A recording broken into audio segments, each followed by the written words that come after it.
Hello friends, welcome back to our YouTube channel Arif academy. I am Sadaf Qazi. आज हम बहुत important topic लेकर आए हैं गेटिंग टू नो प्लांट्स का, जो कि है एपिफाइट्स एंड सेप्रोफाइट्स प्लांट्स। ये वीडियो सी टेट कैंडिडेट्स, महा TET appearing candidates, tight, NCERT के स्टूडेंट्स के लिए यूज़फुल रहेगा। जो भी टीचिंग से रिलेटेड एग्जाम्स देते हैं, एनसीईआरटी बेस्ड क्वेश्चंस जो होते हैं साइंस से रिलेटेड, उसके लिए इक्वली इम्पॉर्टेंट है ये वीडियो, जिसमें हम आज डिस्कस करने जा रहे हैं एपिफाइटिक प्लांट्स और सेप्रोफाइटिक प्लांट्स। दोनों में डिफरेंस भी देखेंगे, हम उनके बेसिक एग्जांपल्स देखेंगे, सारी चीज़ें डिटेल में डिस्कस करेंगे। So before starting video, like and subscribe our channel Arif academy और बेल आइकॉन को प्रेस करना मत भूलिए, ताकि आपको आने वाले वीडियोस के नोटिफिकेशन मिलते रहे। सो स्टार्ट करेंगे हमारा। सबसे पहले हम देखेंगे कि एपिफाइटिक प्लांट्स होते क्या है। Epiphytic plants are also live on host, but they do so only to be closer to the sunlight. ठीक है, तो ये एपिफाइटिक प्लांट्स जो होते हैं, इनको बर्नियात कहते हैं उर्दू में भी। और ये क्या करते हैं, दूसरे प्लांट पे सरवाइव करते हैं, पैरासाइटिक नहीं है, उनसे न्यूट्रिशन नहीं लेते हैं, बट उनके ऊपर ही ये ग्रोथ करते हैं। क्यों? क्योंकि इन्हें सनलाइट के क्लोजर रहना है, और प्लस इनको एयर से और रेन से सारे मॉइस्चर मिनरल्स मिल जाते हैं डायरेक्टली। हवा में रहने की वजह से इन्हें एपिफाइट्स कहते हैं, एपिफाइटिक प्लांट्स कहते हैं। बट ये चीज़ याद रखेंगे आप इनसे रिलेटेड कि ये पैरासाइटिक नहीं है, सिर्फ ये ग्रोथ करते हैं दूसरे प्लांट्स पर, लेकिन उनसे कोई भी तरह का न्यूट्रिशन नहीं लेते हैं ये। ओके, तो इसीलिए इनको कहते हैं एपिफाइटिक प्लांट्स। इनके एग्जाम्पल्स आप याद रखोगे, bromeliad plant, epiphytic orchid, strangler fig, epiphyllous plant, staghorn fern. तो इस टाइप के जो प्लांट्स होते हैं ये होते हैं एपिफाइटिक प्लांट। ये किसी और प्लांट के ऊपर इनकी ग्रोथ होती है। आप देख सकते हो यहाँ पे आपको एक ट्री का स्टेम दिख रहा है, उसके ऊपर जो आउटग्रोथ आई हुई, ये जो प्लांट निकला हुआ है, यही जो है आपका एपिफाइटिक प्लांट है। ओके, इसकी डेफिनेशन हम उर्दू में भी देखेंगे कि पौधे जो किसी दूसरे पौधे पर सहारे के तौर पर उगते हैं। ठीक है, सिर्फ सहारा लेते हैं वो, उनसे कोई भी टाइप का न्यूट्रिशन नहीं लेते हैं। यहाँ पे क्लियरली मेंशन है कि वो पैरासाइटिक नहीं है। ठीक है, वो सारा जो न्यूट्रिएंट्स लेते हैं वो डायरेक्ट एयर से लेते हैं, सनलाइट के क्लोज रहते हैं, क्योंकि प्लांट के ऊपरी पार्ट में होते हैं तो सनलाइट उनके बहुत क्लोज होती है।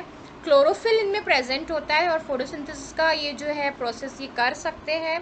न्यूट्रिएंट्स और वाटर का जो है रोल, वो एयर और रेन से डायरेक्टली ये लोग एब्जॉर्ब कर लेते हैं। तो ये बेसिक डिफरेंस आपको याद रखना है एपिफाइट और सेप्रोफाइट प्लांट्स में।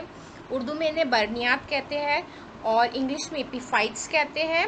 न्यूट्रिएंट्स कहाँ से लेते हैं? ये एयर और रेन से डायरेक्ट लेते हैं, और ये पैरासाइटिक नहीं होते हैं।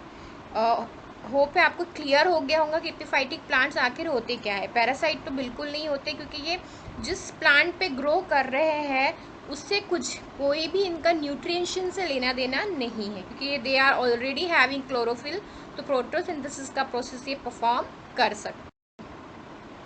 Epiphytic obtain water from rain. अभी हमने डिस्कस किया कि जो वाटर है वो रेन से ही मिल जाता है इनको, और जो रूट्स है वो भी एब्जॉर्ब कर लेती है। इनके लीव्स भी स्पेशलाइज्ड टाइप के होते हैं। ये सीटेड कैंडिडेट के लिए बहुत इंपॉर्टेंट पॉइंट है कि जो इनके लीव्स है ये भी स्पेशलाइज्ड लीव होते हैं, जो मॉइस्चर एब्जॉर्ब कर लेते हैं डायरेक्ट एयर से। Okay, and while some minerals are obtain directly from rain, और जो मिनरल्स रिक्वायर्ड है वो रेन से ये डायरेक्टली एब्जॉर्ब कर लेते हैं।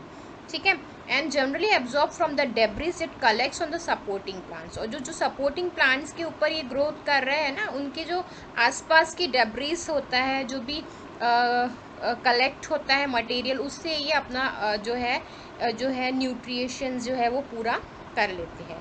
जो प्लांट पे ग्रोथ कर रहे हैं उनसे ये उनके लिए उनसे कुछ भी इनका लेना देना नहीं है न्यूट्रिशन का। ओके, सो ये अपना जो है फूड का जो है अरेंजमेंट ये खुद ही वाटर के थ्रू, रेन के थ्रू, जो एयर में मॉइस्चर है उसके थ्रू ये कंप्लीट कर लेते हैं। इसीलिए इनको एपिफाइटिक प्लांट कहते हैं, जो हवा में रहे, सन के नज़दीक, सनराइज से नज़दीक होते हैं, प्लांट के अपर पार्ट होते हैं, स्टेम्स पे होते हैं। अगर इन्फॉर्मेशन अच्छी लग रही है तो सब्सक्राइब कीजिए को।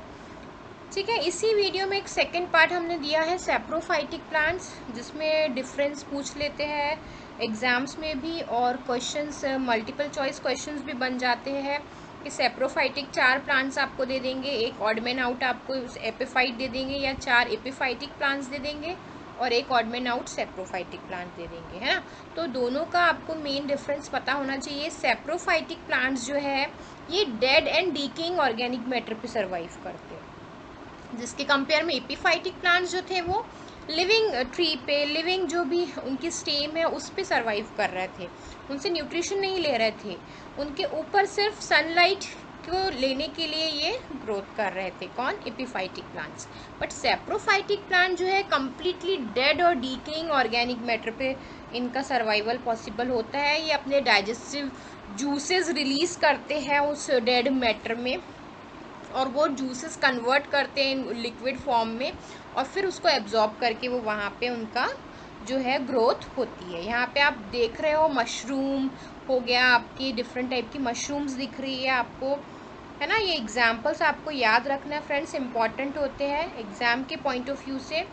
तो ये इंडियन पाइप जो है, इंडियन पाइप बोलते हैं इसको, मोनोट्रोपा भी कहते हैं, तो इसका आप साइंटिफिक नेम भी याद रखोगे, monotropa, Indian pipe, mushroom, bread moulds, जो ब्रेड के ऊपर मोल्ड्स आ जाती है ना, फंगी जो है, ये भी आपका सैप्रोफाइटिक प्लांट ही है, जो दूसरे चीज़ों पे डेड और डीकेइंग ऑर्गेनिक मैटर पे ये लोग ग्रोथ करते हैं। ठीक है, तो ये एग्जाम्पल्स याद रखेंगे आप। मोनोट्रोपा जो है इंडियन पाइप है, और नियोथिया जो है बर्ड नेस्ट ऑर्किड, ये भी एक सैप्रोफाइटिक मोड ऑफ न्यूट्रिशन है। ठीक है, तो ये सैप्रोफाइटिक प्लांट्स की और एक डेफिनेशन यहाँ पे हमने ऐड की है कि ये जो है पैरासाइट्स होते हैं। क्यों? क्योंकि ये डेड है, जो भी ऑर्गेनिक मैटर है, डेड जो ऑर्गेनिक मैटर है उस पे ही इनका पूरा का पूरा डिपेंडेंसी है फूड की। ठीक है, जिसके कंपेयर में एपिफाइट जो थे वो अपना फूड ऊपर से ही कंप्लीट कर लेते थे, है ना, वो प्लांट के ऊपर डिपेंड नहीं थे। बट सैप्रोफाइट जो है पैरासाइटिक होते हैं, ये टोटली डिपेंड करते हैं अपने फूड के लिए उन डेड और डीकेइंग ऑर्गेनिक मैटर पे। इनके एग्जाम्पल्स याद रखेंगे आप, मशरूम, मोल्ड्स, ईस्ट, ये सारे saprophyte of mode of nutrition इनका होता है।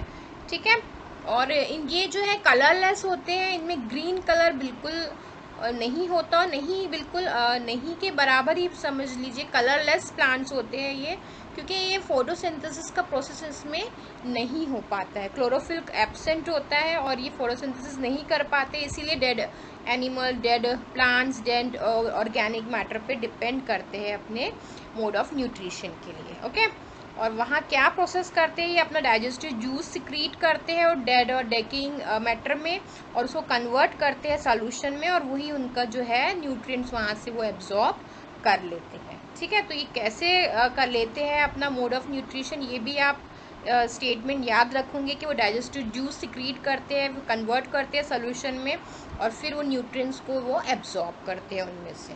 ठीक है, उनके एग्जाम्पल्स याद रखेंगे, बहुत इम्पॉर्टेंट होते हैं ये सैप्रोफाइटिक प्लांट्स। सैप्रोफाइटिक प्लांट्स की हम उर्दू डेफिनेशन भी देखेंगे। मुर्दा और गले सड़े हैवानी या नबाती नसीज से खुराक हासिल करने वाले आज़ाद रहने वाले खुर्द जिस्मी है। ठीक है, तो ये भी एक उर्दू मीडियम के स्टूडेंट्स के लिए हेल्पफुल रहेंगी डेफिनेशन। इनको सैप्रोफाइटिक प्लांट को खुर्द जिस्मी कहते हैं। तो अभी हमने बेसिक डिफरेंस देखा एपिफाइट्स में और सैप्रोफाइट्स में, इंडिविजुअली हमने डिस्कस किया उनको। यहाँ पे आप देख सकते हो कि एपिफाइटिक जो प्लांट है वो आउटसाइड ऑफ प्लांट यानी विदाउट टेकिंग नरिशमेंट, उनमें से कुछ नरिशमेंट नहीं लेके उनके आउटसाइड में उनकी ग्रोथ होती है लिविंग प्लांट्स के। और सैप्रोफाइट जो है वो dead plants, dead decaying plants पर सर्वाइवल उनका पॉसिबल होता है, और न्यूट्रिशन पे भी वो टोटली उन पर ही डिपेंड होते हैं। तो अभी आपको दोनों में डिफरेंस अच्छी तरीके से समझ में आ गया होगा कि एपिफाइटिक प्लांट्स डिफरेंट होते हैं और सैप्रोफाइटिक प्लांट्स जो है वो डिफरेंट होते हैं, और आप एग्जाम्पल्स भी इनके याद रखेंगे, एग्जाम के पॉइंट ऑफ व्यू से इम्पॉर्टेंट होते हैं। होप आपको वीडियो अच्छे से समझ में आया होगा। आज वीडियो आपको यूज़फुल लग रहा है तो सब्सक्राइब कीजिए, लाइक कीजिए, शेयर कीजिए और कमेंट बॉक्स में मुझे कमेंट करके बताइए आपको वीडियो कैसे लगा। आगे भी हम प्लांट से रिलेटेड बहुत सारे वीडियोस जो इम्पोर्टेंट क्वेश्चंस लेकर हम जल्दी आएंगे। Till then keep watching. Thanks for watching.